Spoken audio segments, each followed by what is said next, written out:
For Tuesday, October 2nd to order. If we could please stand for the pledge and a moment of silence. Pledge allegiance to the flag of the United States of America and to the republic for which it stands, one nation, under God, indivisible, with liberty and justice for all.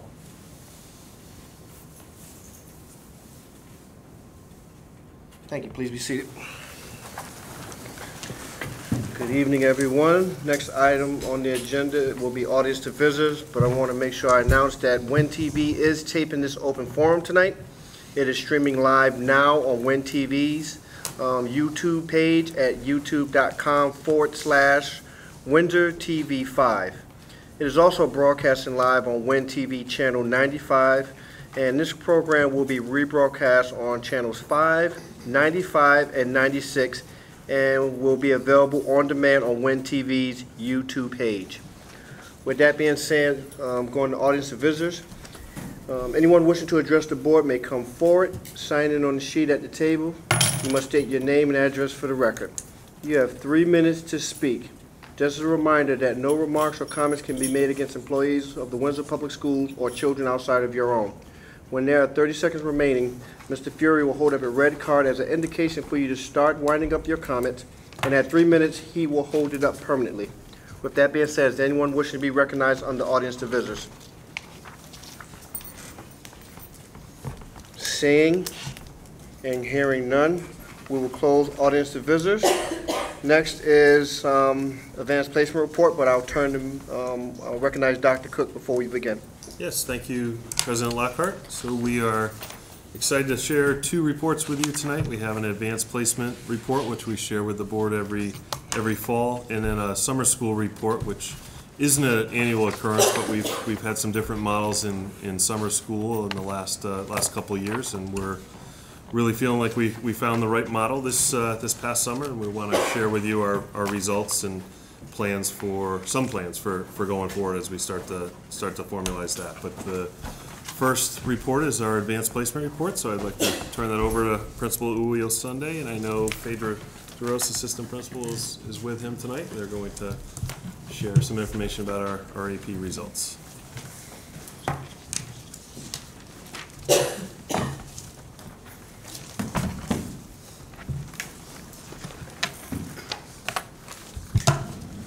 Good evening to the board. Good evening. Good evening. Thank you for having us today. By my side, I have Windsor High School Assistant Principal and Coordinator of our Advanced Placement Program, Ms. Phaedra Duros. Today we will be sharing with you student performance data of our 2018 school year. Before I start, I do want to say thank you for the continued support you provide Windsor High School as we look to fulfill the philosophy we have of trying to prepare as many Windsor Public School students for college-level work. I think what you'll see today is this data illustrates the quality of the work, built on a foundation and the understanding that we have a little bit more work to do. So what you'll see today is disaggregated data, and at the end of this presentation, what we will do is field a few questions. Okay. Okay, so our very first slide is showing our total enrollment data, as well as our students that are enrolled in an AP program as of last year. So you can see that we had 278 students take advantage of an AP course last year or more, and that accounts for about 24% of our total student population. So that's 24% of our kids who have taken on the rigorous curriculum associated with an AP class and have gotten that college experience while still in high school.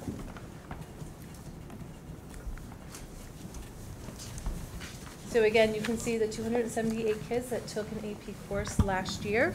Sorry. Over time, the number of kids that have been taking these courses has increased.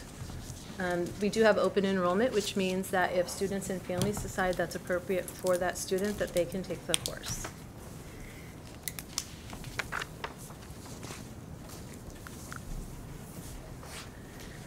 The demographics of the students taking AP courses correlates very closely to the demographics of Windsor High School overall. 63% of students in AP courses are students of color, with 37% being students who are white. Again, we're very proud of this, that it very closely mimics, providing the opportunity for all students to get that experience for those college level courses in the high school environment.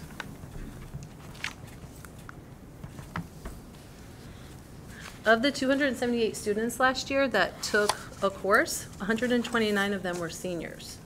So almost a half of our senior class were able to have an experience and take a class that is a college level course, so that when they moved on to college, they were able to be, we hope, more successful in the college environment, having already experienced the rigor of that. Our subgroup enrollment, you can see over to the right. And again, that very closely mimics what the demographics of the school looks like overall.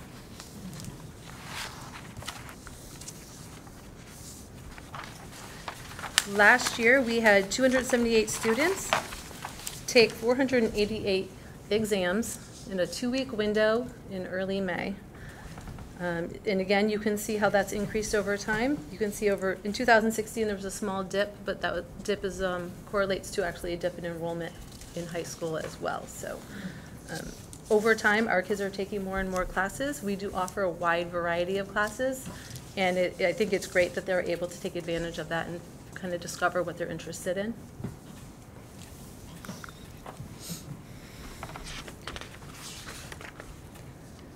So last year, 53.5% of our students passed their exams with a 3 or higher. This year, due to the generosity of the board, we're able to offer 2 additional programs to support our AP students. One of them is the AP Prep program that looks a lot like our SAT Prep program, where we offer teachers the ability to work with kids after school as well as on the weekends. They also are going to be exposed to the software program called Albert. And Albert allows the kids to, again, work on those skills and competencies outside of the classroom through the direction of their teacher. So the teacher goes through the software program and finds the appropriate resources to provide support to those students.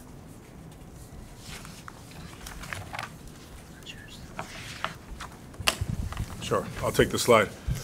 Again, when you take a look at the data, it highlights a little bit about some of the work we've been doing. We have improved access to more students, and what we found is that we are having more students pass exams. However, there has been a slight dip, as you can see, very slight dip with most of our subgroups. However, there is a bright spot with our Hispanic students who are demonstrating a level of growth that we certainly celebrate. We have some work to do in the area, in the subgroup area of our African American students, and we feel quite confident that the supports and the formal program that we have in place for the 18-19 school year will produce positive results at the end of the summer.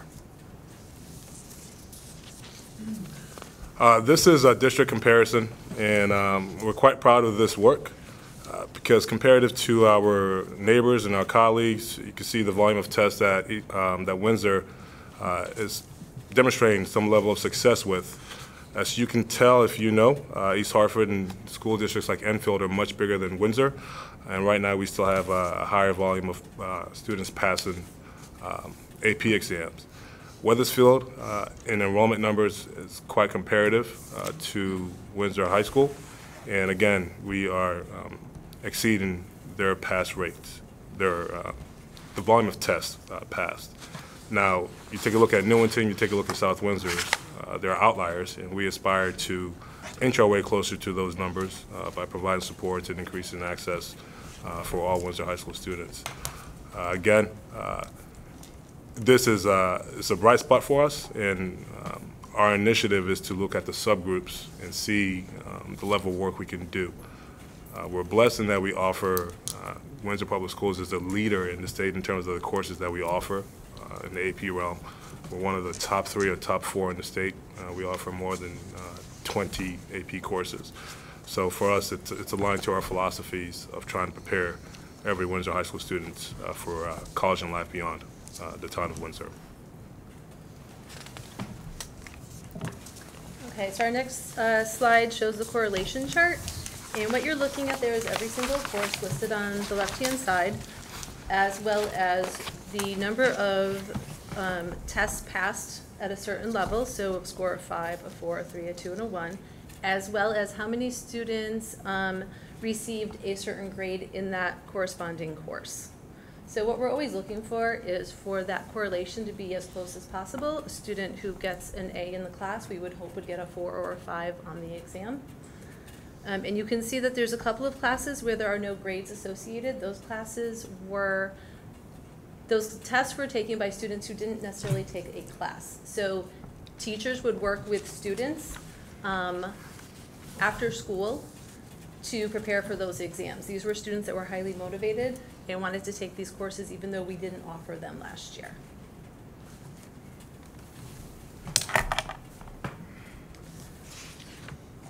Okay, so our grade level enrollment, last year we didn't have any freshmen taking any AP courses.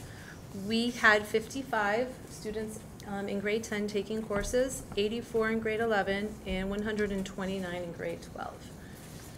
The numbers don't add up because this number is taken from students self-reporting on the actual exam. So there was 10 students who did not report what their grade level was. So if you add it up, it's 10 off.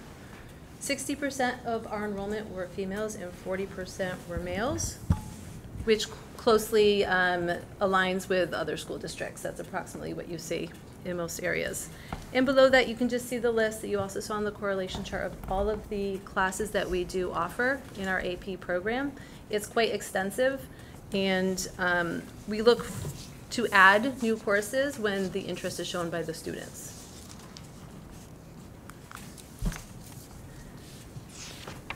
This last slide is showing projected statistics for this upcoming school year.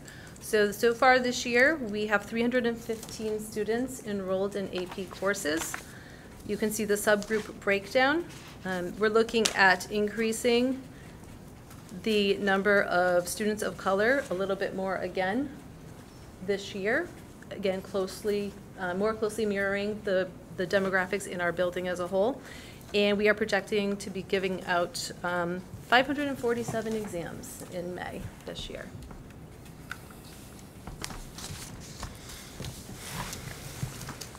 I believe that's the end of our slide presentation, and we'll field a few questions before we step away from the chair. Start Mr. Fury, and then Mr. Bosch. You talked about the AP prep that's being done. How many students are enrolled in that program, and is that during the day, or do they have to come after school, or how is that delivered? I can take it. So the program has not been initiated yet. The test is so far out. The idea is that if we have 315 kids taking an AP class, that we will want as many of them to enroll. Full transparency, about 30% of our students enrolled in AP courses are juniors. So arguably, you can do the math and understand that 3 out of every 10 kids in the class are juniors. One of the things that we do have conversations and a slight concern about is test fatigue. Okay, and it's not necessarily a function for Windsor Public Schools as much as it is probably a conversation at the state level. But as you know, our juniors are test 3 high-profile exams really beginning after January. So SATs are at the end of March. Shortly after the SATs, we take a look at the AP exams, and then NGSS is folded in there as well, and then finals. So, you know, our biggest work is to have conversations, and we've bounced some things off family members. We have some different initiatives and incentive programs to ensure that attendants are as committed as possible. But we do have to compete with the life of a teenager, which these days include work or an extracurricular commitment or athletics or just a social life. So the idea is to enroll as many kids as possible. Mr. Bosch. So, when I read the report, I have to admit I was disappointed in the report. But before that, let me just balance it with what I do like. I mean, I do like that we're making this very accessible to as many folks as possible. I do like that a lot of people are coming into the course, which at the least gives them exposure to what maybe a college level preparation course would be, or a college level course. But what I don't like, and you can imagine, is the numbers that we're seeing. Even the number of 53% of the folks that passed with a score of 3 or higher, I imagine some of those took multiple exams. They might have failed multiple exams, or, sorry, failed might not be the right language, but only got a 3 or higher on one of multiple, which would still increase that percentage. But looking at the correlation chart, you know, this isn't unique to this year. This is a question I brought up every year I've been on the board, is, you know, the poor correlation. You know, I won't read every number here, but you could certainly see, you know, there's a poor correlation. Just using English language is the example. We had 12 students with an A, 23 students with a B, but out of those 35 students, only 11 had a 4 or a 5. So I'm not sure, you know, what the answer is to make sure that the students that are succeeding in the course also succeed on the exam. And I realize, you know, part of this may go back further in their education, that, you know, it's something that builds, and we're just the last class before this test. But, you know, one of the things I look at and would really like to know is, you know, what do we do to make that correlation stronger? And I guess that would be my only question. And again, it's not a unique question this year. It's probably going to be the same question next year. And it was the same question I had the last two. So, and I know it's, you know, hard to answer. Just like, if we had the answer, then we'd see the strong correlation. Yep. Right? Absolutely. I think that is a complex question to answer, because it's such a longitudinal process that spans the course of 9 and 9.5 months. So it is a complexity. However, to answer your first point, we are providing access, and we have a larger volume of kids who are passing with a 3 or better. So comparatively, or computationally, I'm going to give you a frame of reference. So if you take a look at 2013 or 2011, where we had high pass rates, okay, with approximately 70 or 73% pass rates. If you take that and you contrast with a 53% pass rate, our 53% pass rate still has more students earning a 3 or better than even the higher 73% pass rates. So consistent with the philosophies that we have behind the AP program, we are getting more Windsor public school graduates prepared for college level rigor. So I understand your position, and ultimately it's our goal and it's our aim to make sure that all of our kids score a 3 or higher, and reasonably in the 5s, and so on and so forth. But truth be told, with disaggregated data, we have more kids who cross that stage who are poised to find greater success at college, or at the very least have demonstrated that it can do that rigor work, and they're walking away from the town of Windsor with some kind of college credit under their belt.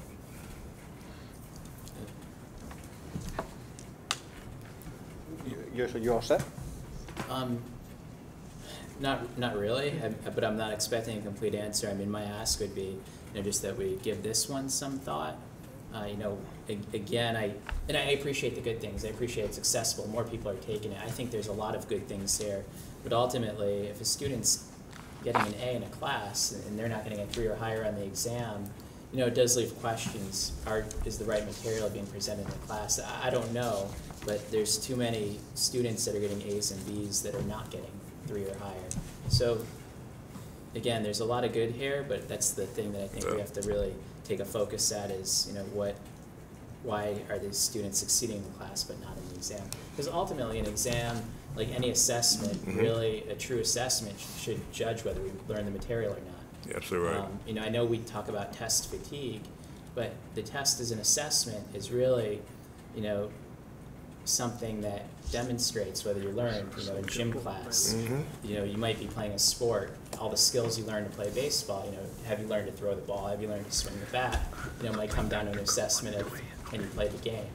So, you know, there is something here that needs to be looked at. I can't articulate the question better, but I do want to, you know, stop and think about it. And again, I don't expect any magic bullet for an answer at this meeting, but just, I'm done. Thanks. All right, Dr. Cook? I don't know if I have a magic bullet, but maybe close. So what I would say though, we have to think about, so the grade the student gets in the course, more is factored into than just the exam. So it's not just their final exam score. So their homework, their work ethic, their participation in class, all those things become part of it. And so we have students who will work hard throughout the whole year. They'll work very hard, work very closely with their professor, but they're maybe not great at taking a test, and so they may score lower than even they probably have the knowledge of to be able to pass the exam because of test fatigue, test anxiety, things like that come into play with that. So there is some sometimes where we see that, but again, as Mr. Sunday said, to have that student have that experience, to be taking a college level, freshman college level or beyond really course, and then have that experience to go on. That's really been something that the board and the administration has talked about for many years. When at one point I think we talked about, and I think we backed off that a little bit, that we'd love for every student to take an exam. But I would hope that as you look at this, the real number to focus on is the number of exams taken and number of exams passed, not necessarily the percentage. Because again, as was mentioned, we could easily push the percentage up by limiting access, but it's always been open access here.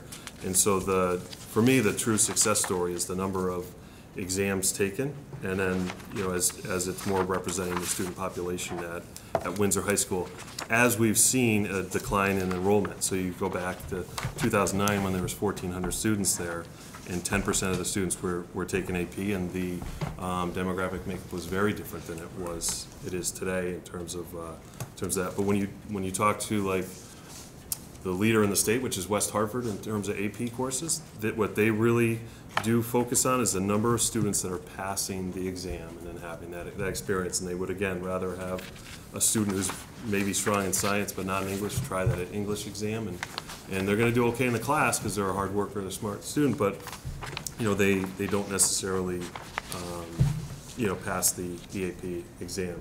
And then just I mention this every year, but the board should feel proud in terms of the support for the AP preparation, the open enrollment, as we talked about, but also we're one of the districts that require students to take the exam. So there are districts that don't require the student take the exam, and we pay for the exam. So you take the class, you have to take the exam. Students know that, which again is great news that we're seeing a pretty high jump in projected exams. That number may come down by the ultimate, but to be talking about 547 exams is really powerful. And then again, as I mentioned, 22 AP classes offered at Windsor High School.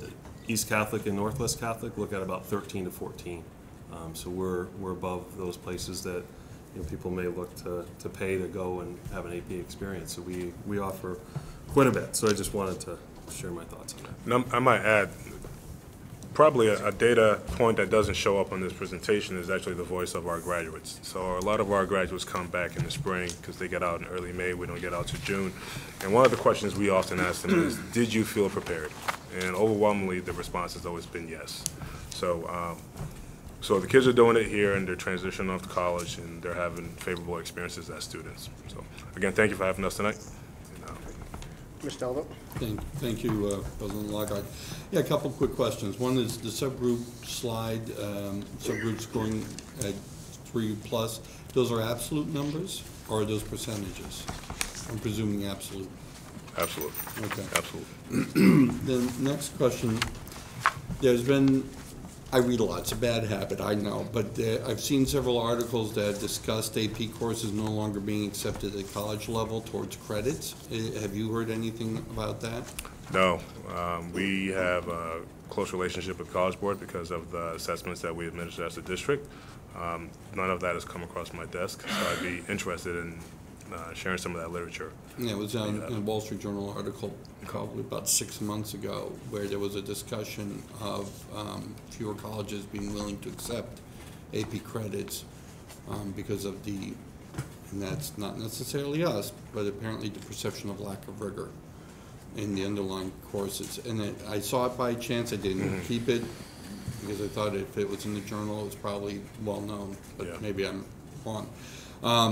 The other question I've had, which has been brought to me by people over the course of the last several years,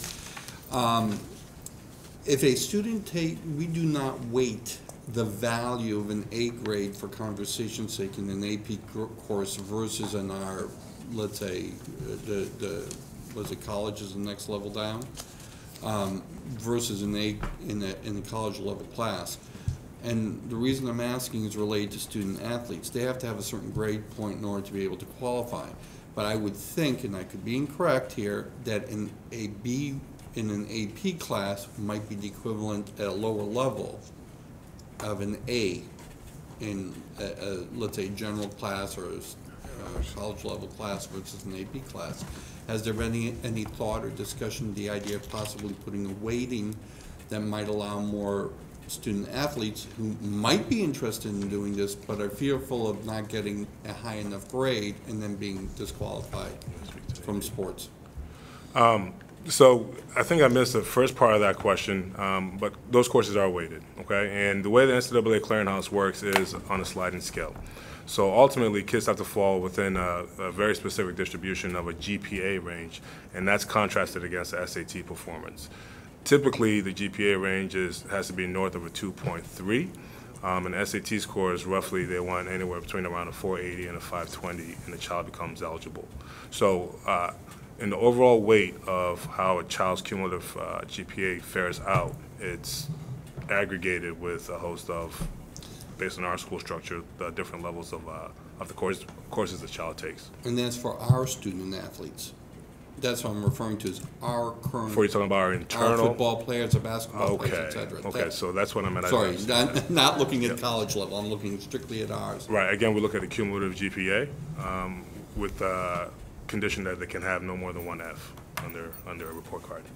Okay, so then a B rate, for conversation, a B grade in an AP class might have an equivalent weighting as an A grade and then lower level class, less rigorous class. Would that? You're talking about in how it computes in the Yes. overall GPA. Yes. That's reasonable. Okay. I just wanted to thank you. I wasn't aware of that. I didn't think that we had been weighting them. Now I'm more educated. That's our role. And that's our job. Thank you. Good question. Ms. Sissel? Thank you for the presentation. It's been wonderful to see the progression of AP classes over the last 5 years. And I had a question about how AP enrollment is used in relationship to the next generation accountability system, and if it's used by the state to measure our district's progress. So it's infused in the college and career readiness indicator. So ultimately, we're looking at students who take advanced level courses in conjunction to CTE type courses, which speaks about readiness postgraduate. So the district's success is dependent in some way on the number of students who participate in AP classes. Is it by enrollment? Enrollment, correct. Enrollment, okay. So I can understand why we've prioritized enrollment for AP exams, because I know there's definitely been a big push, and I'm glad to see that it's demonstrating some sort of benefit with this increase in the number of students who are participating. So congratulations on great effort paying off. I have a similar area of concern in terms of the percentage of students passing, or the total number of students passing the exams, and I'm hoping you can help me with my math. Thank you for explaining the graphs. Sometimes it's hard to interpret the graphs without the narrative attached, so it's helpful. So I'm looking at the slide for total number of AP students. It's after WHS enrollment, and it includes from 2011 to 2018 a bar graph, and then the number of AP students, and it says 278 this year, and then 177 in 2011. And is it accurate to apply the percentages of 53.5% passage rate of 3 or greater on the AP exam for 2018? So 53% of students. So can you explain that? how that relates. That, the graph you're looking at is the number of students involved in AP? Yes. But the pass rate would apply to the number of tests. Passed. Okay, so the number, Test taken. okay, thank you. I think I understand that. It says percentage of students with a score of 3 or above. That's what I'm looking at. The percentage of students, so that 53.5% isn't the percentage of students, but the percentage of exams Test. passed? Test. That's Okay, so mislabeled. that header then would be percentage of Mislabeled, exams? correct. Okay. Thank you for clarifying. Appreciate it. So maybe I missed it then. So what is the number of students who passed in 2018? So we did not calculate that for this. Okay. Because we have students that might have taken 2 or 3 tests and passed 2, True. but not one of them, so. Sure. Okay, thank you. So, my question is then around, like, is there a way, a mechanism to show post-secondary outcomes for students enrolled in AP tests? Because it is, it's pointing to the experience of going through the AP class as preparing for a college-like experience. Are they successful then once they enter into college? Right, so you're talking about college persistence rates, Sure. right? Yeah. There isn't any one instrument that I know is being used well. I know there was conversations years back about the National Clearinghouse trying to track that data. But ultimately, students have mobility choices once they enroll, and there's much in the same way Brian posed a question about classroom and test outcomes. There's a bunch of variables that impact whether a child is able to persist while they're in college, including finances or life conditions. So to the best of my knowledge, there isn't a clean way, certainly in the Northeast, of trying to track that. I know there's been a lot of conversations, but with national databases, it becomes quite complex, as you could imagine. Okay, so I'm just gonna kind of state a fear that I have, is the number of students who are encouraged to take AP classes as being in some way an indicator of success for the district. I think not to say there's anybody doing anything wrong, but I think that can evoke some sort of tendency to encourage students who maybe would experience maybe a higher quality of life overall as the whole child as they move through our educational system without being pressured in some way to take AP classes. So I just want to make sure that I say that out loud. So, and then pointing to like the multiple factors that can influence a child's persistence then as they move through academics. What is the percentage, or could you at some point provide the breakdown for free and reduced lunch for this as well? Absolutely, we can do that disaggregated work. Yeah, I'd really appreciate it, just how I really appreciate your language around closely mimics the overall demographics of the student population. It's great to see that, and your efforts again are paying off, but I would like to understand the free and reduced lunch. Sure. So, I do want to add, I'm quite proud of this work. I'm very proud of this work because, again, it's aligned to one of the district's priorities, which is around equity work. And equity is grounded very substantially in the philosophy of providing access to kids, students who traditionally would not have access to that. There is a substantial amount of research, literature that exists that indicates that kids who access courses of high rigor find success, not just in academics, but in life. And ultimately, based on that presumption or assumption, we want to make sure that every child who comes on our campus, pre-K through 12, are positioned to have some level of success. So, aligned with our equity work, this positions our kids, we feel confident, to experience rigor, so they're better resilient as they transition beyond our town. great. And so maybe I would really appreciate it if I know I'm gonna just keep asking for like the post-secondary outcomes for all of our students, and to kind of, I would really appreciate the district really attending to that and joining conversations as they arise, and how maybe we can begin to measure that. And if there are other districts that are beginning to look at measures to see whether or not we are achieving that mission. So, Very good. Thank you. Thank you. You all set? I just wanted, if I could say one point.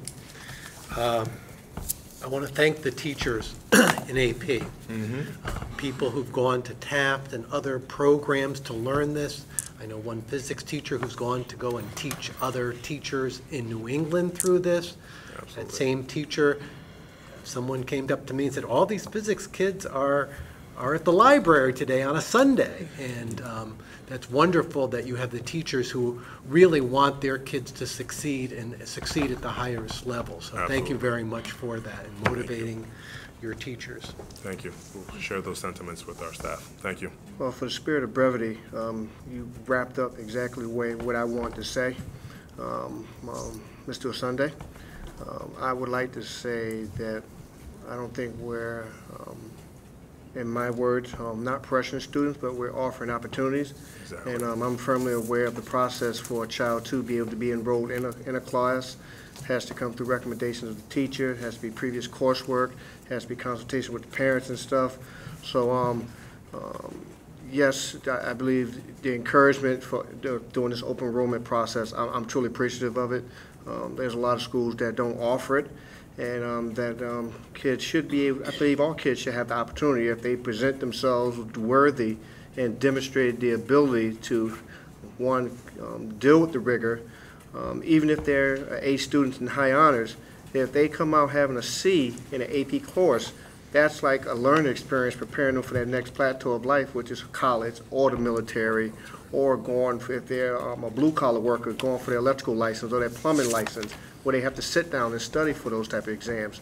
Those exams are very difficult as well, and the type of rigor that AP provides prepare them for that type of stress level. So I'm thankful for everything that you and your staff are doing in the area of AP.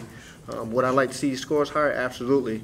However, you know, a baseball player, if you bat 300, you're in the Hall of Fame. So there's not a lot of players that bat 300. So that means you fail 7 out of 10 times, and you get paid millions of dollars. So you know what? These kids are learning to deal with rigor and to move forth. So thank you very much for what you provide for our children. Thank you very much.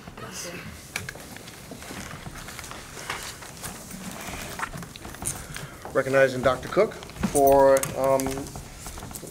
introduction of the summer school report.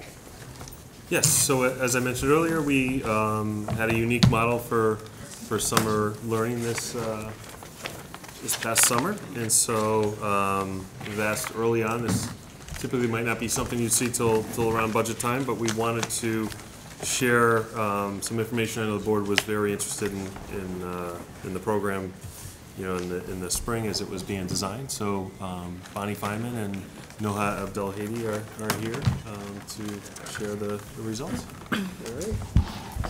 Good evening. Hi, good evening. Thank you for having us tonight.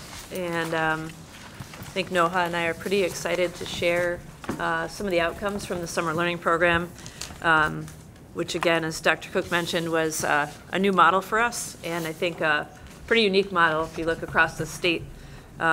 It's actually built some momentum, and I'll talk about that as we go through. Other districts have now, a couple of other districts have come to us and asked for advice about how to set up a program like this. So I always like when Windsor's setting the standard for things related to education. So we'll go through our information, and definitely would love welcome your questions about the program and the outcomes.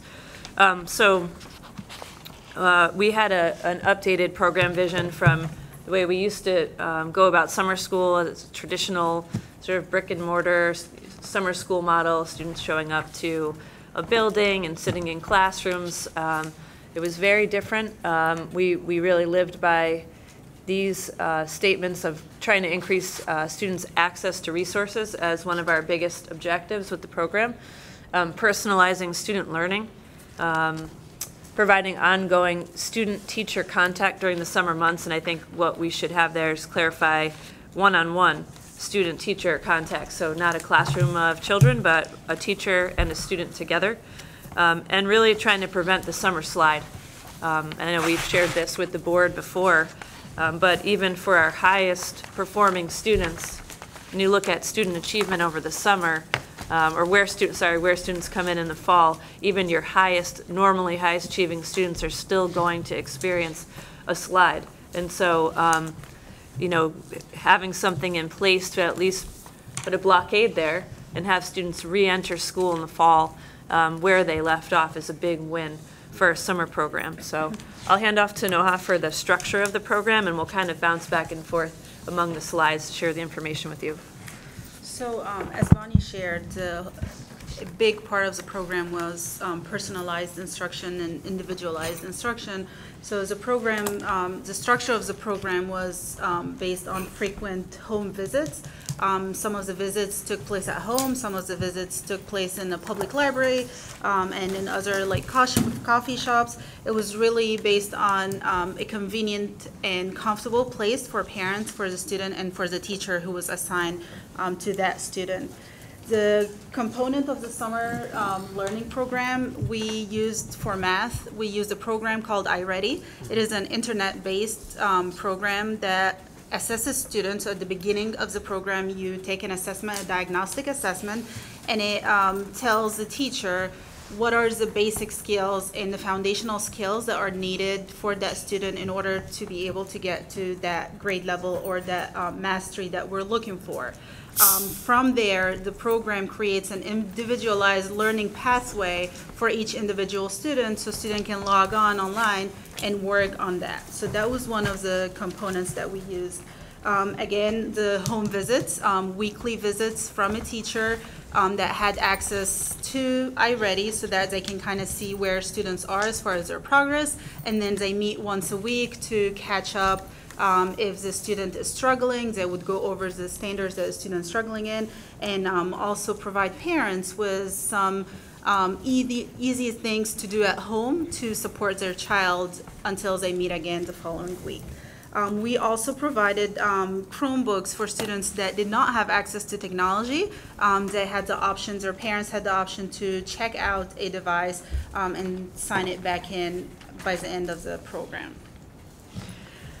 So I'm going to take you into an overview of what we did on the humanities side, and then I'll hand it off to Noha for the math side. But what we did was we focused on our on K-5 students, so students who were just completing K-5, not students who were entering K-5. And those are students who were receiving Tier 3 reading intervention. So that's where we started in terms of identifying a student population for the summer program. We began with a parent orientation, and that was for all of the families involved. It wasn't just the humanities families, and we met with them. I believe we were at the high school or the middle school, I can't remember, but we met with them and took them through the different, the structure like we're doing for you, and the components, and they had a chance to meet the teachers and receive some supplies and get to know us, and we got to know them. For humanities specifically, we started also with a free summer reading book fair. I think I mentioned that to the board in the spring. So every single child in the program came to, actually right here in this room, and thank you to the board and Dr. Cook for investing in that. We were able to provide every single child with a minimum of 10 brand new books for free that they got to take home and use as part of their summer reading and summer learning. They got to pick those books based on interest, and we had certified teachers and reading tutors in here with them, helping them to select books that were in you know, a range that would be both challenging but also not too challenging that they would get frustrated. So we spent a lot of time on that. It was great. And then just like Noha said, literacy home visits, which weren't always at home. So sometimes they were at the public library. Sometimes they were at you know, a coffee shop.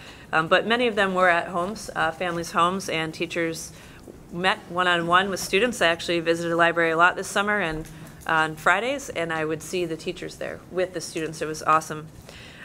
We also did a teacher orientation. We kind of acclimated teachers to what the program was going to be about and tried to provide them with some resources. And then for us, we really looked at, in terms of measuring student success, we used STAR because we already had given students STAR in the spring.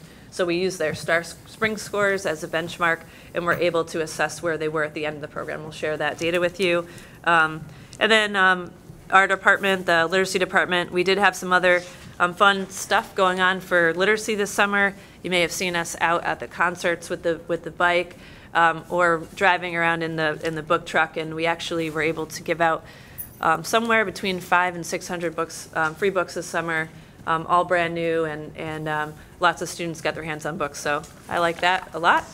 It was really great to see that many students interested in reading. So the cost, you can see it itemized here. So I had initially anticipated spending approximately $20,000, so it's $20,681.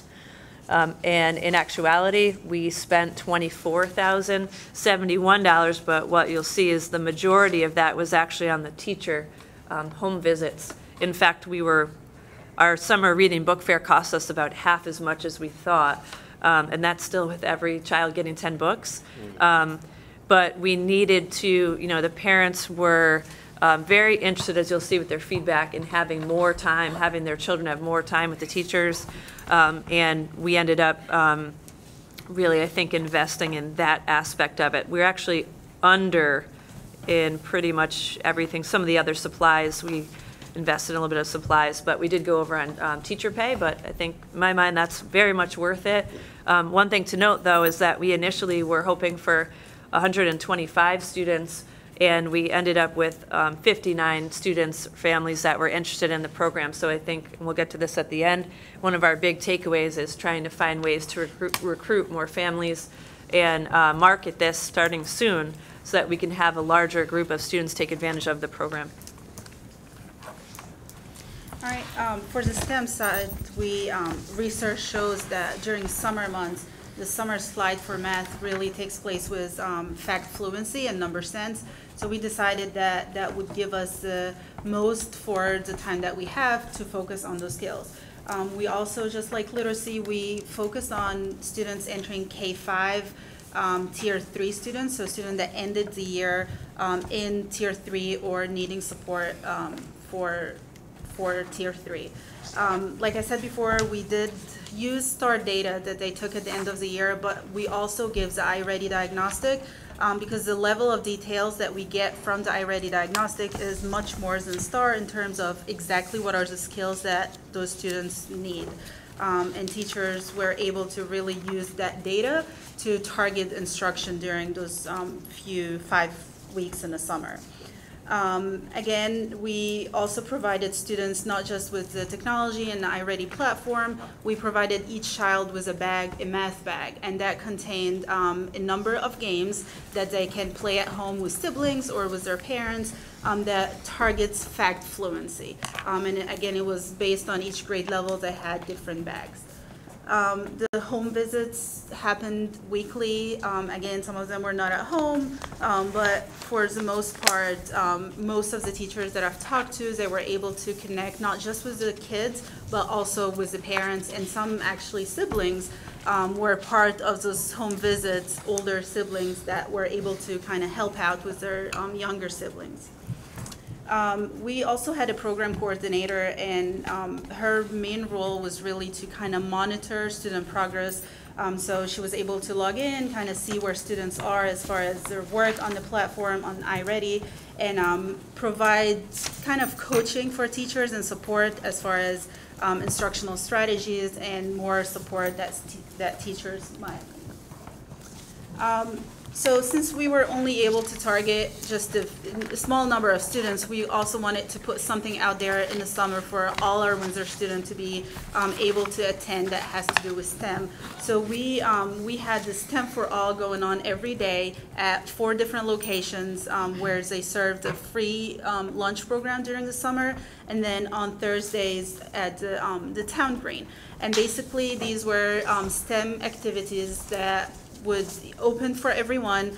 We did a lot of things from building rockets to exploring bubbles and how to make stronger air bubbles, and just all kind of different design and engineering, taking students through the engineering process of designing an experiment and seeing what kind of question can you ask and what questions you can test, kind of just to, you know, keep kids connected to STEM during the summer.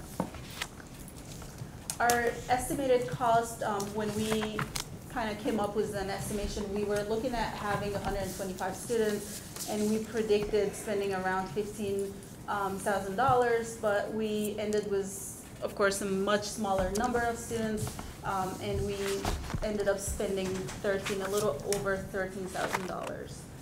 Again, the big chunk of our cost, as on the humanities side, was for teachers' salaries.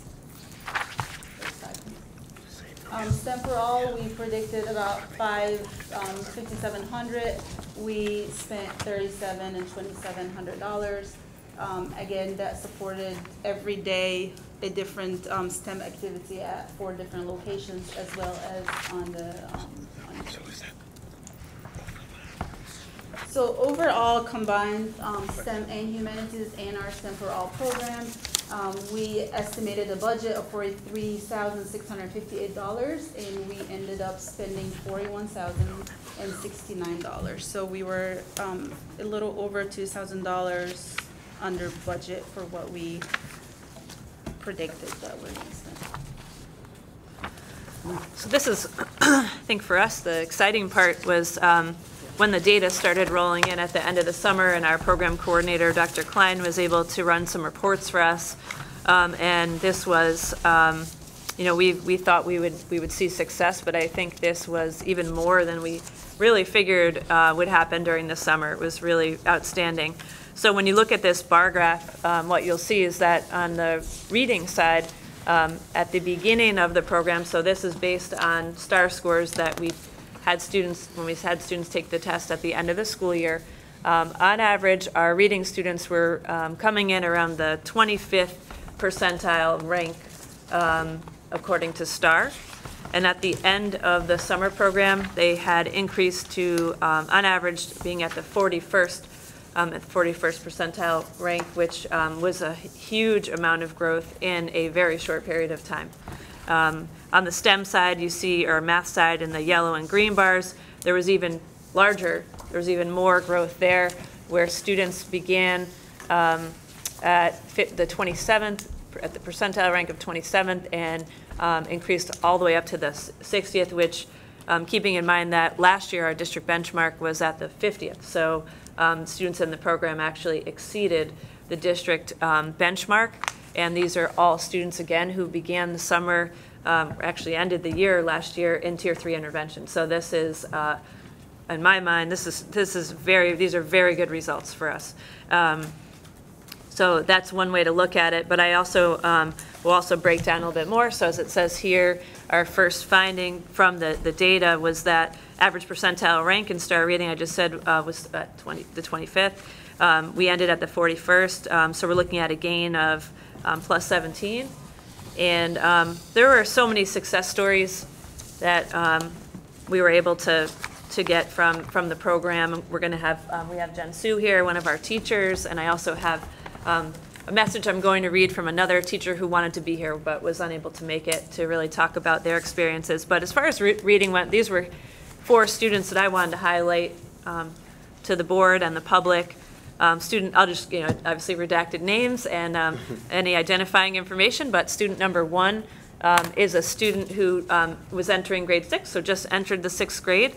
Began the summer with a PR, percentile rank of 1, which means that that is what essentially means is that 99% of students essentially were scoring higher than that child on the STAR reading test.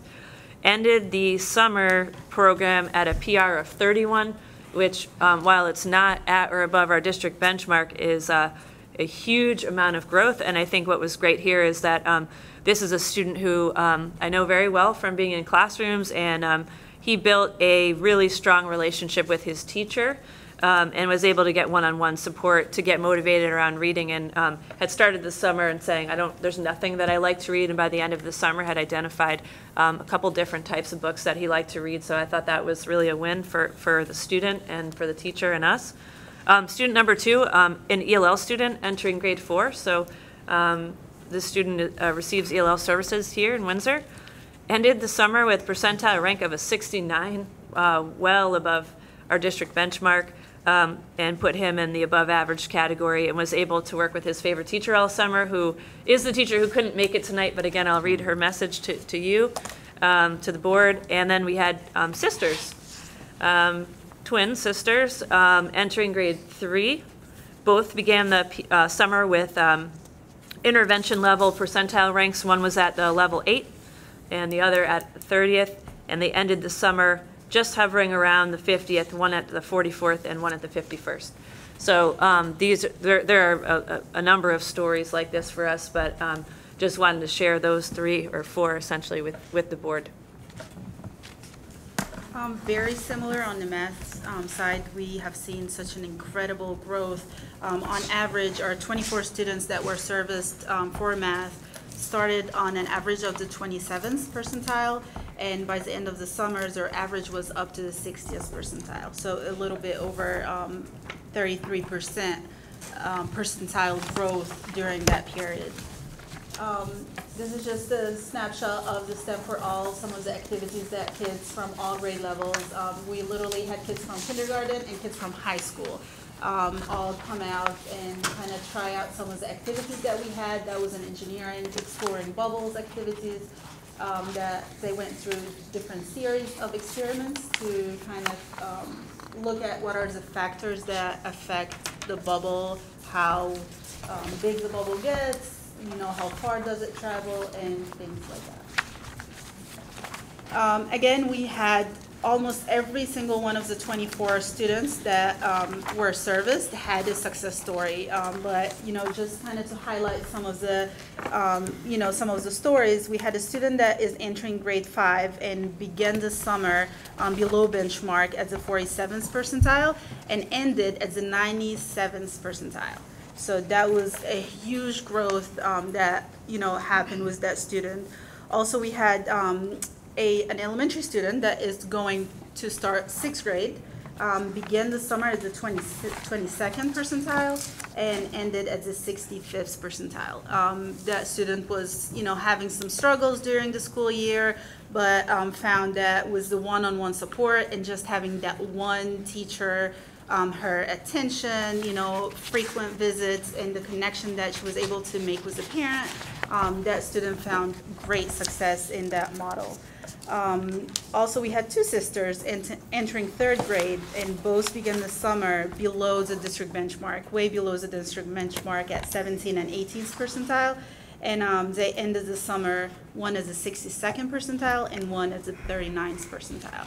So great success stories, and we have so many of these. Literally, the 24 students, all of them have some sort of success, experienced success during the summer. So we wanted to share with you some of the success, but from the teacher side. So Bonnie's going to share Cynthia Romero's message, and then we have a teacher with us here tonight. So I'll read Cynthia's message, and she said, good evening to the board. I wish I could have been present to speak about my experience. I'm a strong believer in building relationships with my families. Therefore, when asked to support students during the summer by conducting home visits, I gladly accepted. The 2018 summer program was an excellent opportunity for me as an educator to build and strengthen meaningful relationships with Windsor students and families. It not only enabled me to support students in reading, but it also gave me a snapshot of their day-to-day life. This allowed me to effectively plan instruction for my students. I was able to bridge home, school, and learning into one. As I taught my students during each visit, families taught me ways to better communicate with their children.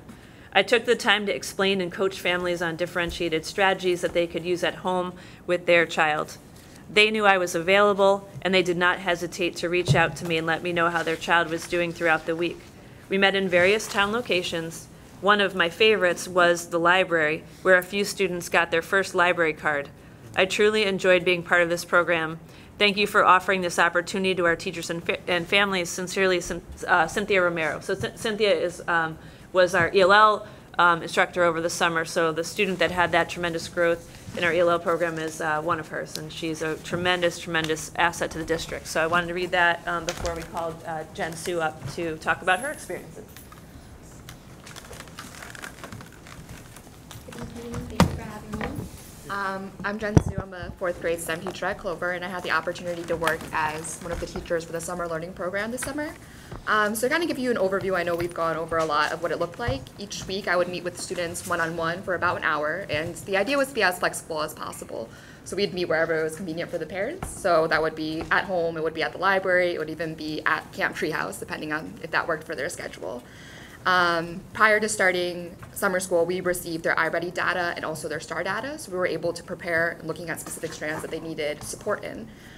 So going in each time, we were able to work one-on-one on those specific strategies that would support them in reaching the standards that they needed help with. Along with that, I would also plan activities for them to do with their parents at home between the visits, so whether it was the iReady lessons or math activities, independent reading, comprehension questions, they would also have that to work on in the time between my visits. And home practice really played a big role in their growth. The students that were constantly practicing their skills obviously made more growth. Overall, I thought this program was amazing. It was very beneficial for the kids. One, we were getting one-on-one instruction, so we were able to focus exactly on the standards and the strategies that they needed. And second, as Cynthia mentioned, we were able to build those relationships that are so important, especially at a young age. For these students, a lot of times it's the confidence that plays a big role. So being able to work one-on-one, being their little cheerleader really helped. And it was nice seeing some of my kids that I had worked with in 4th grade during the school year build their confidence as the summer program went on, and they were able to get those strategies that they weren't able to get necessarily during the school year. Obviously about the summer program.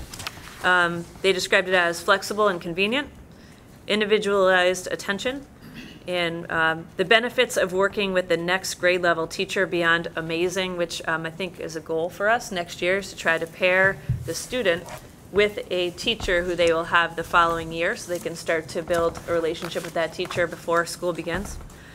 This parent said she was able to get the one-on-one attention. I received more feedback. I knew what was going on. With the old style summer school, I never heard or spoke to anyone. It was helpful that my child was still doing work, but it wasn't called summer school. And then last comment from a parent, my child was invested in the process and she had a pre-existing relationship with the teacher. It was amazing to see the growth she made in a short period of time. And I think you know, I'd be remiss if I didn't say thank you to all of the teachers who were involved in the program, not just Jen and Cynthia. I'll try to get everyone off the top of my head. Kathleen Stoll, Stephanie Capizzi, Val Vitunis, Jill Darrell, Kate Mazer, you and Cynthia. Okay, so hopefully I didn't miss anybody, but great teachers, as we always have in Windsor, and that just yields great results to have them working with the kids all summer. So we asked parents, how can we make it better for next year? And one common theme that all parents have pointed to was more time. I think it should be a little longer each time, so maybe 45 minutes. Each weekly session was about 30 minutes. So that parent asked for 45 minutes. Everything was great. I would recommend longer one-on-one with the teacher, or maybe 2 weekly visits. I think it should be for an hour each session, more school time. So that was a common thread through all their comments, that they would love to see it for a little longer or maybe more frequent visits. So we wanted to share some recommendations we have for our next steps. Some of this is based on feedback from the families, from Dr. Klein, from teachers, but also just our own kind of takeaways from the summer learning program. We'd like to recruit more participants, get closer to that 125 student mark that we had set as a goal last year. That'll involve earlier advertising, and I think continuing to share the success stories that we shared with you tonight.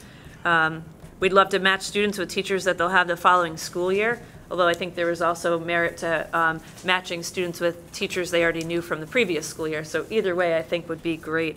obviously add more hours and more frequent one-on-one teacher time, which will, the next bullet, would require more staff and more funding to accommodate the recommendation, again, for the teacher salary line. As you can see, that was, and worth the money, very worth the money to pay for teachers to work with the children.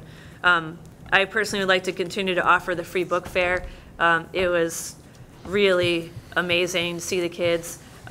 Like, they left here with book bags that were just filled with books, and I took a lot of pictures because at one point I looked over and an entire group of kids that had come in for the book fair were just all seated across, like, over there along the wall, just reading, and they didn't want to go back. They didn't want to go back to the building because they were just reading and reading, and so that was really awesome.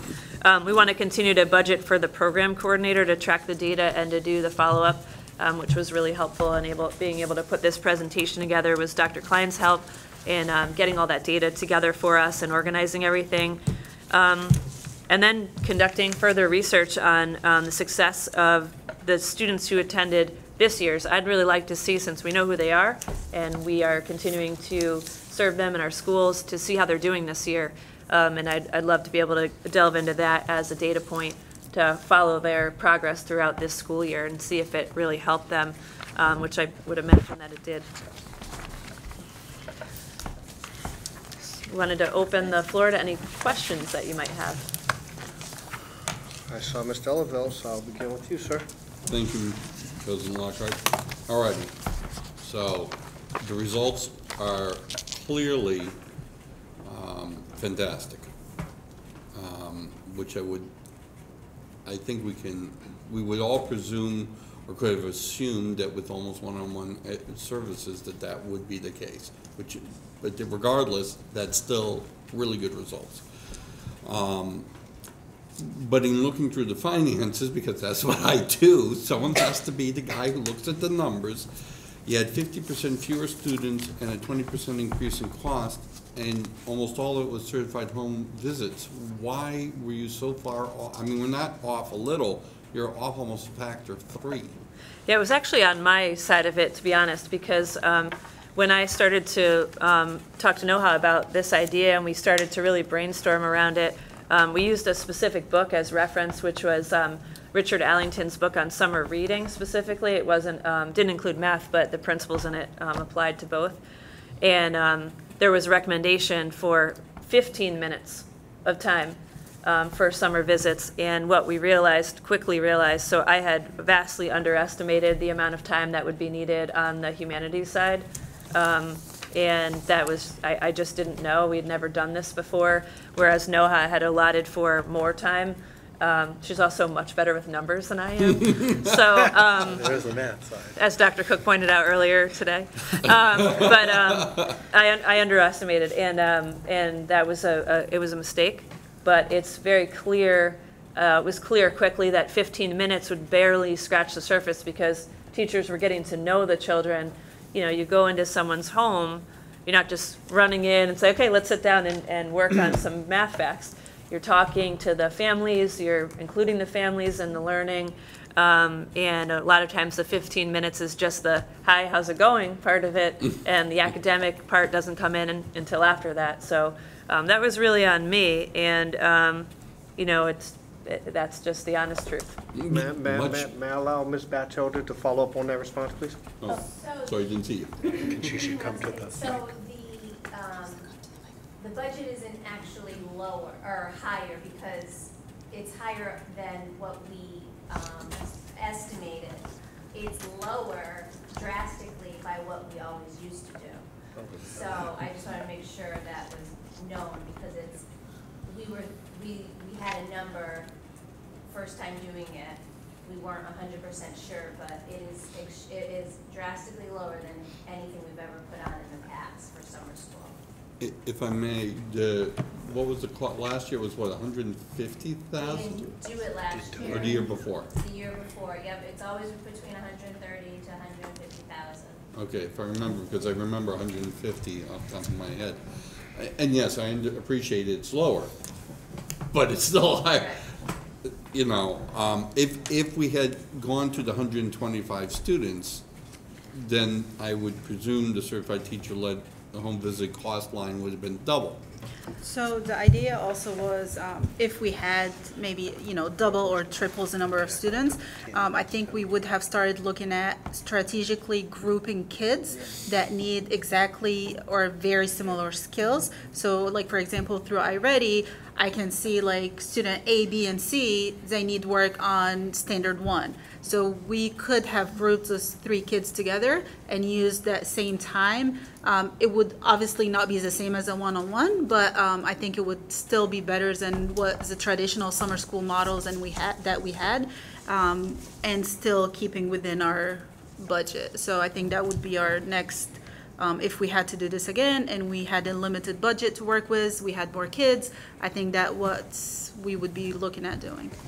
All right, I would be very interested to know, I mean, you should be able to come up with an idea on progress of these students mid-year, to be able to get some idea of how they did, I would hope. I haven't talked to Noha about it, but I was going to look. I think we would look Dr. now. Oliver to come to the mic, please. We're gonna get everybody in today. Good evening. So certainly, I believe that was on the recommendation slide, so Yes. we will be following up. So next steps will actually be to follow this cohort throughout the year, the academic data, and then I'm also just beginning to work with the Office of Family and Community Partnership to think about surveys so that we can get both quantitative and qualitative data from that cohort, because the idea is we can take a deep dive, look at this cohort, their progress over the course of the year, and then make any corrections that might be needed for the next summer. So this is our very first time, so actually let me take a minute to pause and thank my team. So Bonnie and Noha, through their research, they came up with this idea, very untraditional, very outside the box, and so we put together what we thought would make sense for a project management plan. We put together budget estimates based upon, the research that we had read, but after we actually got into the program and getting feedback from teachers, we soon realized that we had underestimated the amount of time needed to properly service students, because we looked at what the math needs were, we looked at what the reading needs were, and sometimes the family just asked for more time. So we might have serviced a student that wasn't significantly below level, but if the parent wanted the support, we provided the support anyway since we were there. So that meant instead of a 15-minute visit, maybe it was a 30 or 45-minute visit, because we serviced based upon the recommendation of the teachers and the needs of the students. And I presume with other students potentially in the house, you provided some guidance, I would think, probably. Absolutely. So we didn't turn anyone away. So, if there were siblings there, so certainly siblings would have benefited directly, but also indirectly, because a piece of the service that we provided was working with families.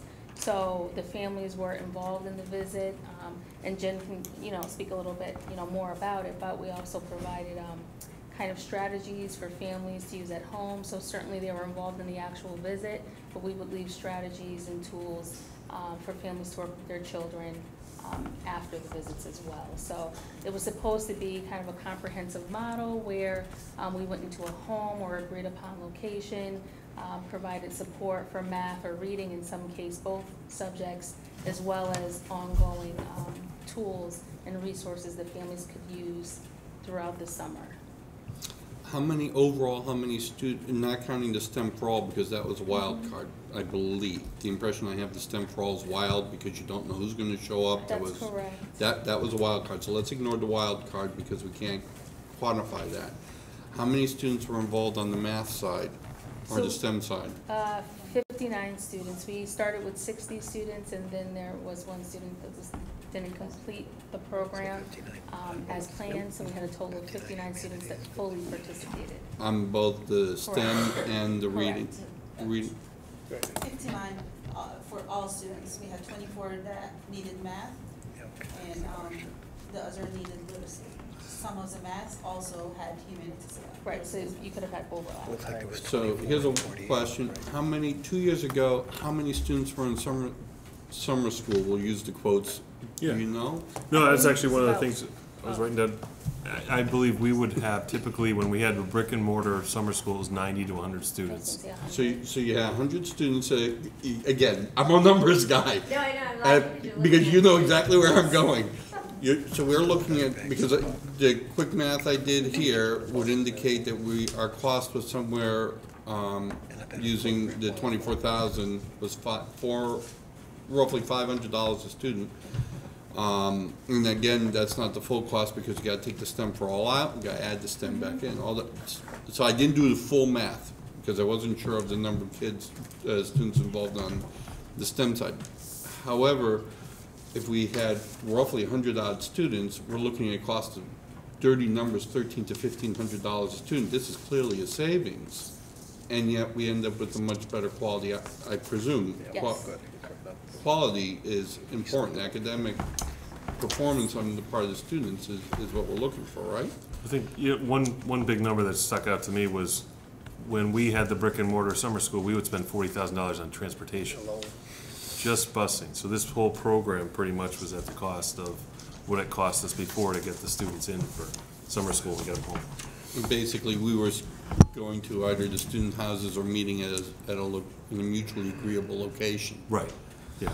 And Bonnie's too hard on herself. I don't think it was a mistake. I think what she did was she adjusted. You know, I think she had less students. She realized the budget. She was in communication with Dr. Oliver and myself. You know, so I think she adjusted to make the program better. But I think to bring it to scale, they brought up some good points and work they'll have to do in terms of recruit more teachers. And I think our teachers that were part of the program will be very helpful because in the past we had more students or more teachers apply for summer school because they knew what it was, they knew, you know, what it meant. But I think that this new model, some people kind of sat back and said, "I'm going to wait and see how that goes." But now that we have, you know, some really great staff members that could be out there helping us recruit, I think we could bring this to a larger scale next year. So that's And if I could just add one point, I think the fiscal piece is certainly very important. We try very hard to stay within the budget constraints, but I don't want to lose sight of a very important element of this whole program, and that's the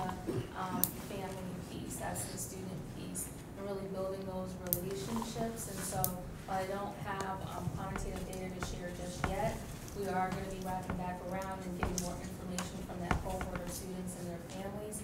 I do think there is something to be said about providing those one-on-one learning opportunities for students over the summer. In some cases with their teacher, in some cases, you know, just the Windsor Public Schools teacher. But at any rate, the research, we do know, you know, that I anticipate that there will be some long-lasting impacts because of the relational piece in addition to the academic piece. Hopefully we'll see that in 6 months or a year when we take a look at progress over the course of time. I actually, just out of curiosity, because I was really closely following two of the students, and I just, you know, they just finished taking the first STAR testing this year, and just looked at their scores, and an incredible increase from where they ended last year. So I think, and they were able to maintain it. So as the program ended, we had a few weeks off, and then we got back to school, and that actually had us start thinking about, you know, what is it that we can do during the school year as much as possible to help the students that were successful in that model. So, you know, we cannot give them one-on-one during the school year, but what can we do in order to keep that momentum going and keep that success? Well, I think congratulations are due to Bonnie and her team for coming up with this idea. I see a thesis paper coming down the road, or dissertation, I'm sure. It sounds like it was a successful program. Cost-wise, still better than the old system, and results appear to have clearly been better, and that's really a very important factor. And it sounds like there may be some potential for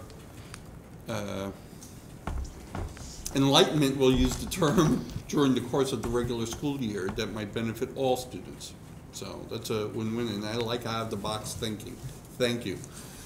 Thank you, President Lockhart. Oh, Doctor. Yeah, not that fast. As if I don't have enough time to do things. Mr. Bosch? Yeah, a lot of what I'm going to say here is thanks And let me start with thanks for the presentation, because I do think this is one of the best presentations I've seen. And a big part of that is your last slide on recommendations for next steps. And I think one of the successes of the program is when you designed it, you were looking ahead at what will make this program successful, how do we measure it, how do we continue it, and right up to your last slide, I'm delighted to see that, this is our recommendations, this is how we measured it. So I think this presentation was well thought out for a lot of reasons, including, that step. I think the program was great, and what you just said, Dr. Oliver, I'm looking at it, it's not just the summer learning, it's everything that we say we want to do, the engagement with families, the connection with students on top of it. Another variable, the traditional like brick and mortar summer school, I think sometimes in the classroom you have very passive learning, which sometimes translates into, daydreaming and not learning. This is an opportunity for active learning. In between visits, if the students are going to continue with this program, they're investing some of their own time. There's that active learning in summer school that I think is a big contributor. I think these numbers are wonderful, and I was going to make the same comment as Dr. Cook about Bonnie being maybe a little too hard on herself, both in terms of student enrollment and in terms of the spend for that line item. I think the spend for that line item is a drop in the bucket for the success that we saw. And I think, even with the number of students we had, 59 students is still 59 students in our district that, got valuable lessons this summer, which is great. I mean, it's great that we're looking to target more students, but I think the success of the program will bring in more students, and I'm looking at that number as a big success, not a failure of, we missed an opportunity. I mean, let's face it, students are traveling, they're doing other things over the summer. We can't reach them all because they may be learning other things in other ways outside of our school system. So just to make sure I sneak a question in here, and I do want to give you guys a lot of credit for, your willingness to experiment in what you did with this. And in the end, I feel like we did get an honest assessment that if we didn't think it was a success, I feel like you would have told us that honestly, said, this really didn't work. Let's, go back to the drawing board, but it did. So if I had to ask one question, it's more about the materials. We've designed a structure, but it seems like, and I'm not familiar with the iReady, but on the STEM side, we are relying on this other tool, and we have to do an assessment. Is this the most effective tool? And on the humanities side, whatever materials they're reading, there might be opportunities to tweak. The program works, but now that we've done it, there's a different opportunity for the materials we use to deliver the same program. So I don't know if part of that recommendation going forward is, look at the materials themselves. So we are, so the reason we chose iReady, one, we have been working with iReady as a district the past couple of years, kind of under a pilot to see how it works for us, what kind of data it gives us. Also, it has a lot of teacher resources that our teachers have been using in the classroom last year and they are using this year. So we figured that, students are already accustomed and used to the style of the learning on the iReady platform. A lot of the Tier 3 students have worked on it with their interventionist last year. So that was going to be something that is not a new learning for them.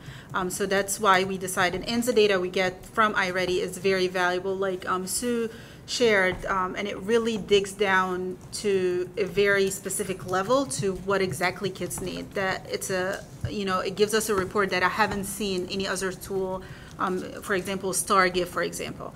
But we are, this year, we are actually, looking at iReady, looking at Teacher Toolbox, looking at different resources, and not just for our summer school, but also for our instruction, like for our daily in-class instruction.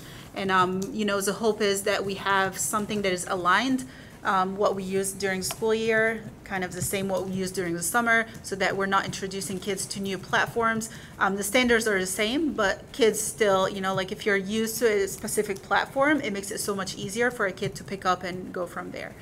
So that is definitely on our radar to kind of keep monitoring and see if that works for us. And I'll just add to Noah's comment, plus this is independent, so you want them to be able to work at home without the frustration level.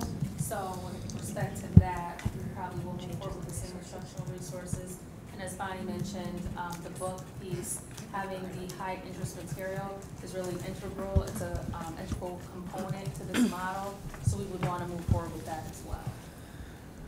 I'll let Jen comment too on, if you want, on how the resources worked for you. So if you want to do that, and then I could give you my 2 cents about the literacy part.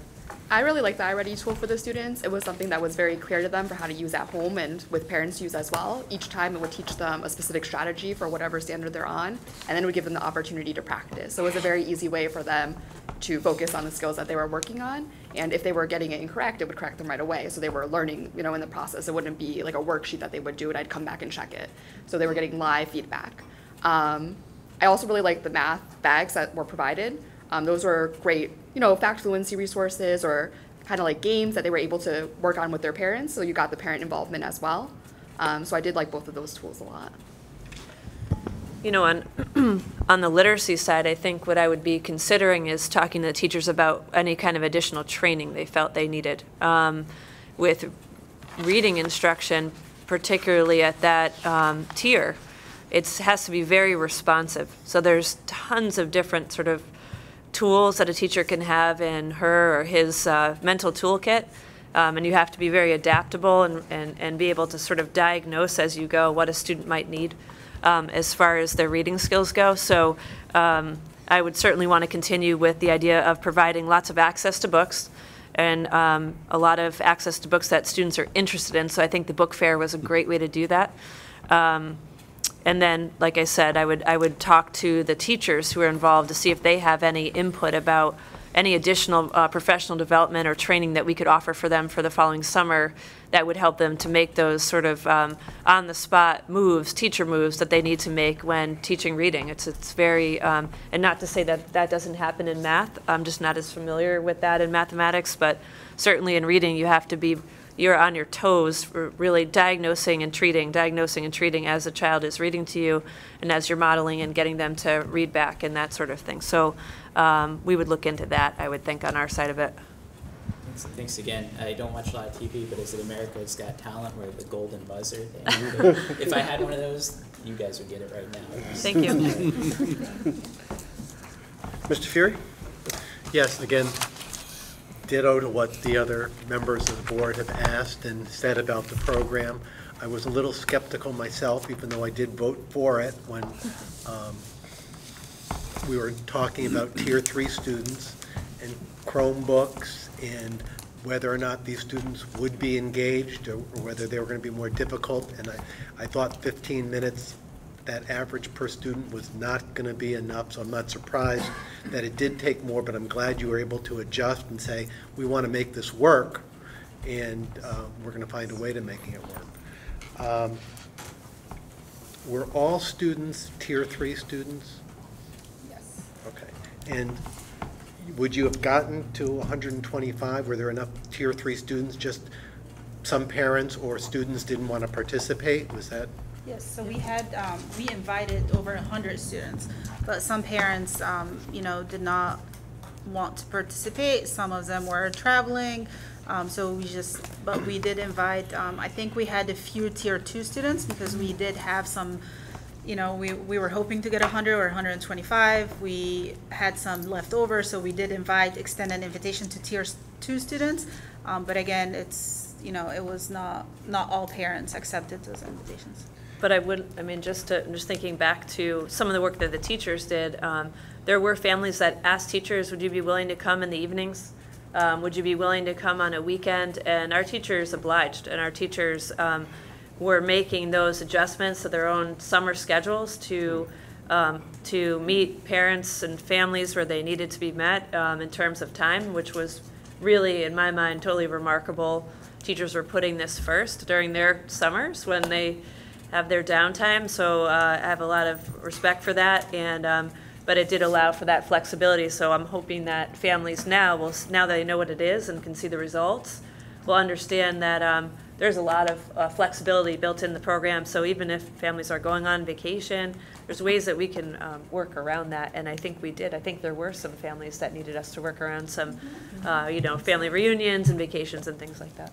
And I want to say that we had one teacher do a Skype Yeah. once when the family was out of town, so. And one of the things, I think you mentioned that there were 48 that did humanities and 24 that did math. So I actually just ran the numbers again from what I have in the computer. They're off, though. They're a little bit off. I don't know. I must not have had the most updated list. So I think these were the initial, out of the initial 47 families that responded. So we ended up with 59, but originally we had 47. There were 23 that exclusively, children that needed reading, 11 that exclusively needed math, and 13 that needed reading and math. So I could get the updated numbers to the board out of the 59, but that's a pretty good snapshot out of that initial 47. Okay, and so if a student needed both, the teacher went in and the same teacher did the math, and so instead of a half-hour visit, it might have been then an hour visit, or? Yeah, I typically do this both subjects. It was about an hour, and one subject was 30 to 45 for me. minutes, yeah. Thank you. Great, I have a question. The goals the student had, their mastery goals, was it, I'm assuming, but was it grade level based? So, you know, for example, if they're going to third grade, was it end of second grade level, beginning third grade level, or was it individualized based on where they were at? So it was individualized. So if you have a tier 3 student in second grade, so obviously they ended the grade level not mastering all of second grade skills, then that student got help with those skills. So all of them were tier 3, so all of them were either working on that grade level or below, whatever they were. Okay, all right. So one of the comments I wanted to make is like and you had kind of started saying it, but how you're learning from this model, the success we're seeing in this model really shows that big individualized instruction and the benefits. And I know you said, you know, that's not something we can provide during the course of the regular school year. But I think one of the things we can learn from that is the benefits of small class sizes, because any teacher can tell you the difference between teaching a group of 15, 16 students versus 25 students. So you can definitely try to provide some individualized instruction with a smaller class size. So I think that's definitely, you know, a key point from there. And then the STEM for All program, I know, you know, I know we're not speaking, we haven't spoken on it yet, but I just wanted to comment. So over the summer, I spent a lot of time at Gossley Pool with my kids, and Thursdays at the pool they had STEM for All. So my kids knew that we could not miss Thursdays. And one of the really fun activities we did was the bottle rockets. And I was really amazed at the teachers that were there that were doing it, because it wasn't like the students, you know, when you look at it, it's bottle rockets, it looks like it's just a game, but they knew, or through the conversations they were having with the teachers, kind of, you know, what was going on. There was a lot of trial and error, so my daughter, you know, her rocket, I think, failed 4 times before she got it to successful. But, you know, there was, okay, what happened? What did we do wrong? You know, so I really like that program, and I hope we do that. And I liked and I noticed, even driving through, they were at different locations, so I think that was great. But overall, I love the program, I love the success, and I am looking forward to seeing how this cohort kind of does throughout the year. Interesting. Thank you for this presentation. Again, I'm really impressed with the comprehensive nature of what you provided for us this evening. I feel like I have an understanding of, you know, why you started it, the resources needed to fund it, what you anticipated you know, the anticipated benefits, what were the benefits, and then to have recommendations for moving forward. I just really appreciate that. So I did some rough math, and it seems like it's about $400 per student at how it's currently resourced. And I think that's extremely cost effective. And so wonderful to hear that such meaningful relationships can be established through the methods you're using to deliver the curriculum and the interventions. So I'm curious if you just know off the top of your head, I don't mean to quiz you, I just came to me, is the number of students who required Tier 3 intervention within the K-5. Was it just 100 as you had sent out invitations for, or could you have broadened that to all Tier 3 intervention students? And I know it's specific to reading, language arts, and then math, so this can be a smaller portion. So at the end of last year, you're asking about, or in the spring? It was right a around little, 100. a little maybe over 100. That's why we were hoping to target 100. Okay. And the original estimate at 125 was made midway through the year also, when there are more students that tend to be in intervention because some of them exit before the end. So I think some of the calculations were made earlier than having a number of students exit before the end of the year. Okay, so you feel like then, just roughly budgeting for about 100 students for next summer, that would be your goal to recruit 100 students if the trend continues with the number of students who potentially will need the program. Yes, I would love to see 100 students. And I know we had a conversation, so maybe we can explore inviting the 100 Tier 3 students a little earlier, and then if they don't fill all 100 seats, then we can start extending invitation to Tier 2 students. So, thinking of ways to get as many students that need the support, not necessarily just Tier 3. Thank you. And I'm wondering what the difference is between the interventions provided during the school year and then the approach that was taken during the summer. It seems like one-on-one coaching for a Tier 3 student would make sense during the school year. So I'll speak about for the math side. So during the school year, Tier 3 students at the 3-5 schools, they do get intervention from an interventionist. Depending on their needs, sometimes they see that interventionist 3 times a week, sometimes it's 4 times or 5 times. Most of the time, it's either 2 to 3 students per interventionist. Because of scheduling and because we're trying not to pull kids during Tier 1 instruction, during humanities or the STEM block. So sometimes we run into conflicts with scheduling, and we only have 1 interventionist at each building.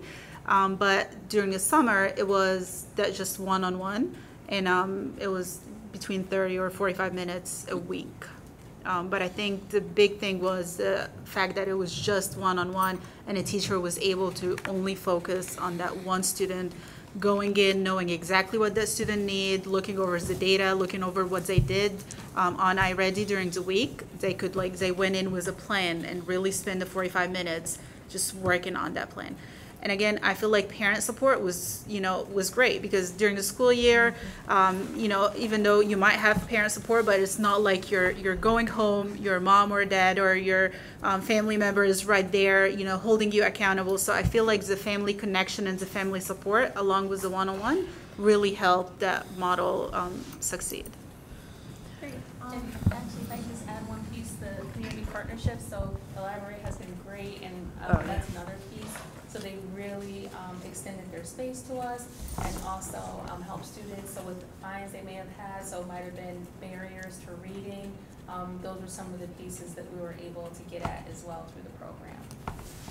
Great. So,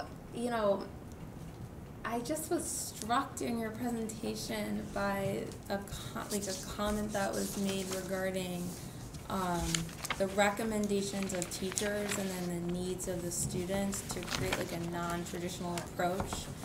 And it seems to me like we're kind of coming to this middle ground where we're recognizing that smaller class sizes are absolutely the approach that we're taking, right?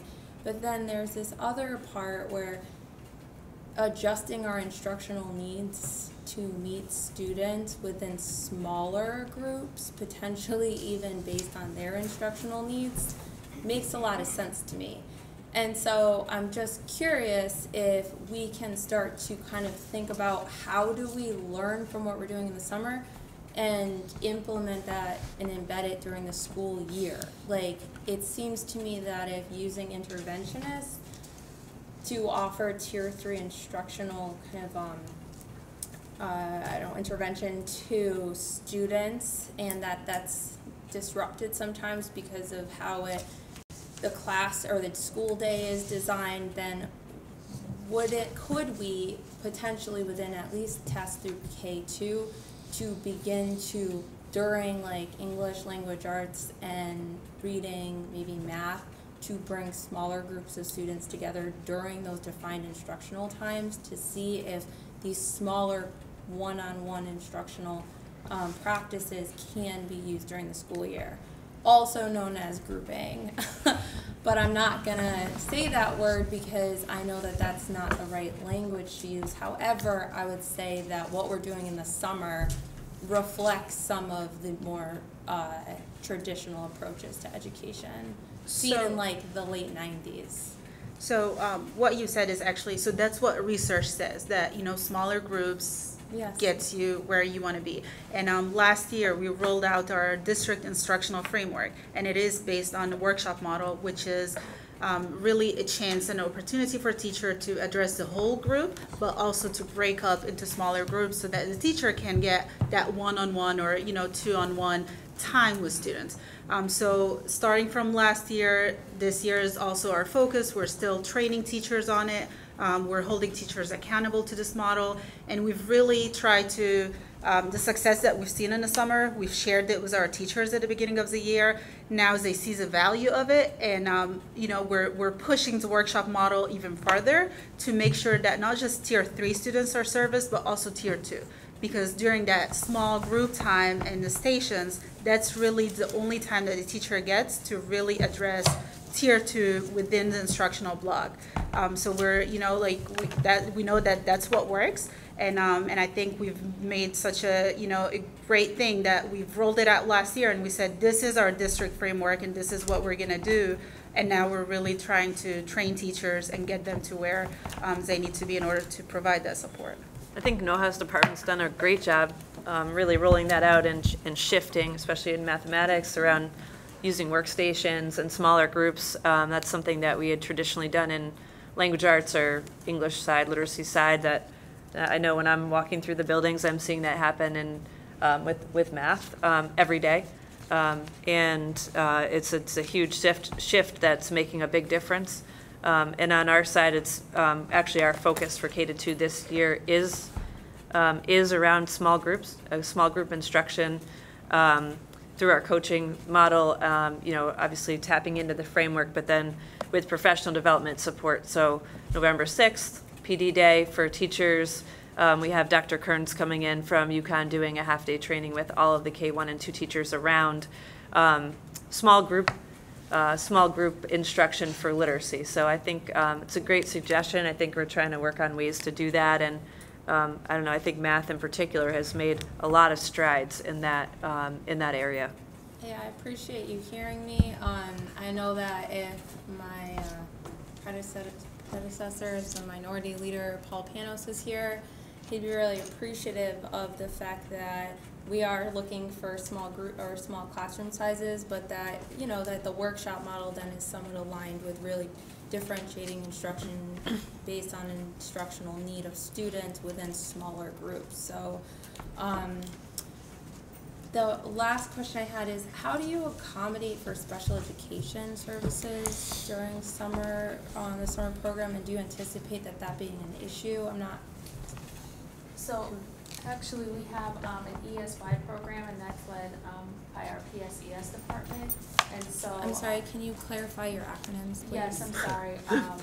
So the program is extended school year. Extended school year. Any student who requires thank school you. year to the extent it's done through a PPT, but it's separate from summer school. It's through the PPT process. Okay, thank you. So we run multiple programs during the summer. Okay, thank you. That's it. I appreciate your work. Anyone else? All right, thank you. I'm going to echo what Mr. Eleveld, Mr. Bosch said, and a lot of their comments. I'm blown away by this presentation. I was blown away by it when I read it on Friday and Saturday, just to see if I read it wrong. and you guys just really, I truly appreciate the effort.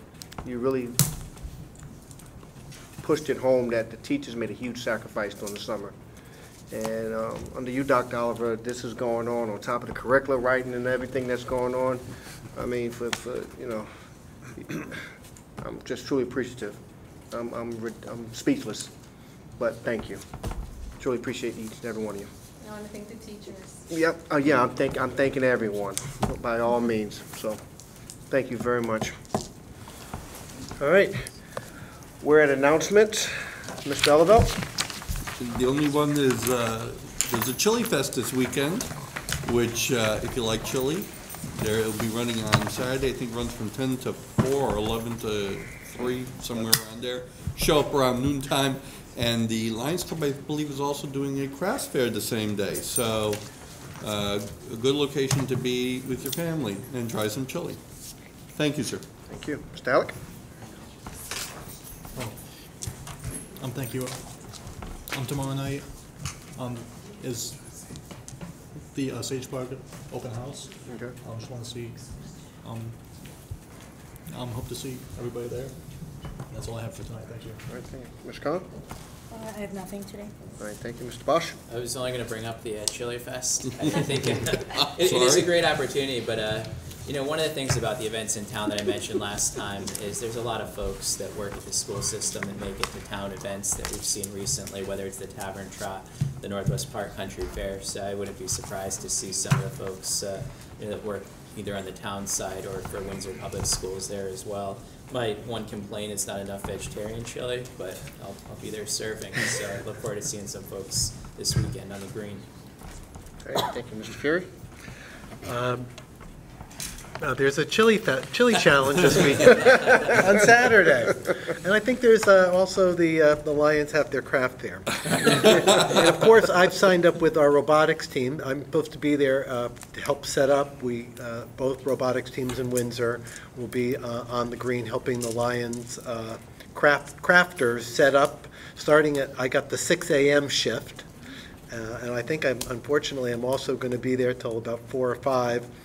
Helping take down the craft fair, so should be a fun weekend. All right, Ms. Fissel?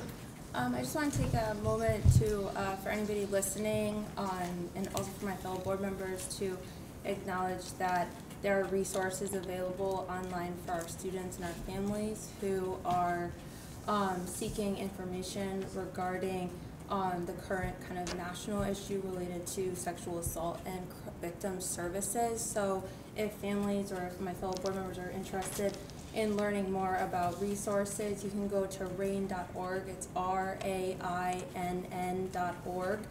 Again, that's RAINN.org. On there you can even see resources for how to consume media at this time, because a lot of what we're seeing in the news can be very triggering for people who have gone through some of these experiences or know people. So just wanted to take a moment to acknowledge that. Thank you. And I have nothing, so I will entertain a motion to adjourn. Throw one more thing, if I may. Sorry, I should have mentioned this earlier. Dr. Cook, do we have something about an alumnus on national TV recently? Yes, so we had a alumnus be selected to be on The Voice. So we're really excited. Kim Joy is it a married name or a stage name? That's her middle name. Her middle name is Kimberly Joy, and so she was selected. And judges were fighting over. I shared the video with the board. We'll put it up on the website soon, but we hope that she'll be going far in the competition. And I know that, like I said, the Hartford Current has been in touch already. So we're really excited. I apologize. No problem. I thought that was something you might want to let the viewing public know about. Motion to adjourn. Wait a minute. Are all hearts and minds clear? I will now entertain a motion to adjourn. Motion to adjourn. It's made by Mr. Boss. Is there a second? Second. Motion made by Mr. Boss, second by Mr. Fury to adjourn. Any discussion? Hearing none. All those in favor signify by saying aye. Aye. All opposed, the same. Abstention. Motion carries 7-0-0. We are adjourned at 8:18. Have a good evening.